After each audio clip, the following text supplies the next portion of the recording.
All right, it seems like I'm gonna change my name to like Man Wipes, because that seems like all we do is wipe other shops' work. Man Wipes.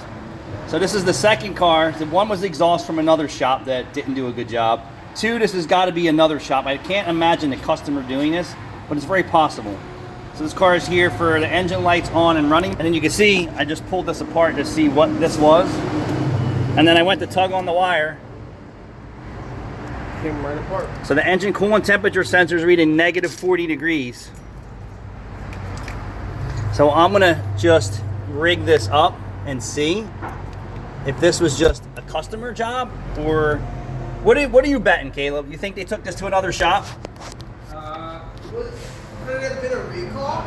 Possibly. Come out here, Caleb, and hold this. That looks like something that Bring the scan tool with you too. dealership would do.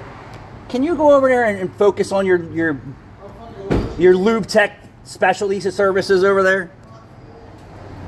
So show them the negative 40. Negative 40 is right up top. And what did I say? Typically when I see a negative 40, an open circuit, ECT sensor, that negative 40. either it's open or the PCM's got a problem.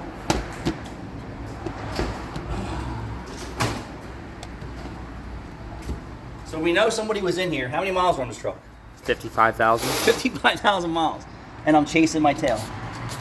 So now I need to know is like, one, did they put an OEM sensor in? Two, was the work that they did any good? I'm gonna say that's not any good. And it looks like they had all the good intentions here. And the wire harness is way too long.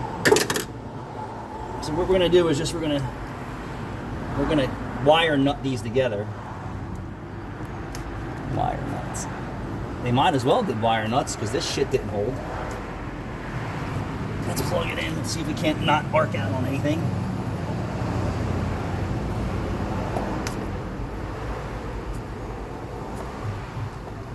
And there's certain times when you can leave the pigtail 80 feet long, and then there's other times I just don't advise the pigtail being 80 feet long, especially when it's going through exhaust. See if we have any data now.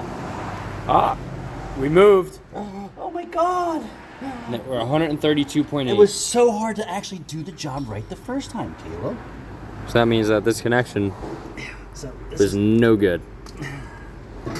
So one, I still question if that's not an AC Delco or the GM or Delphi ECT. I just can't stand aftermarket electronics anymore. His regular Lube Tech is Valvoline, but I know they didn't do this. Or at least their last one was. So that leaves it to the customer, right? And then where did he get race technology? Amazon? I don't know. You guys tell me. I mean, some stuff that I see here is just simple mechanic stuff. Mm-hmm. And then, like this, show them that there's somebody knew how to do something there, right? Yeah, but somebody obviously didn't do anything right.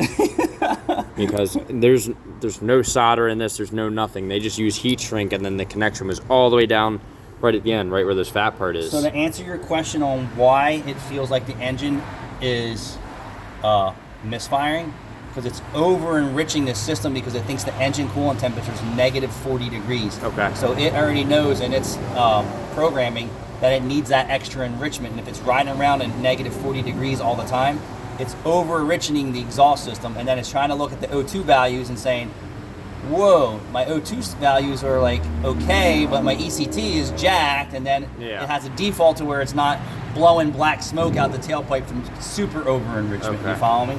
So this could just be over enrichment from the ECT. negative ECTs. Right. At 60,000 miles, would I've never expected to see this. Do I even know that we're on to the root cause? No. Someone's cleared the codes. The monitors aren't set. We have hack. Do we even call this hack work? I mean, not necessarily we're hack the work. the kings of good hack work. This is just shitty work.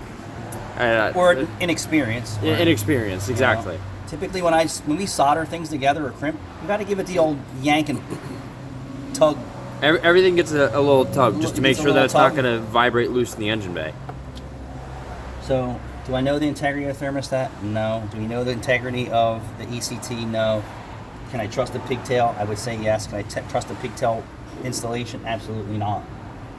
So now we need to look the car over and see what else is going on. We got some CP trans lines down here. We have CP power steering lines. It's crazy at 60,000 miles.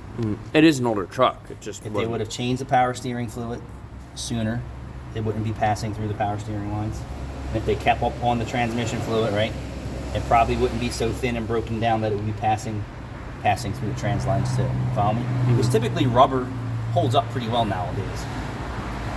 Maintenance. All right, so we just wanted to give it to you live.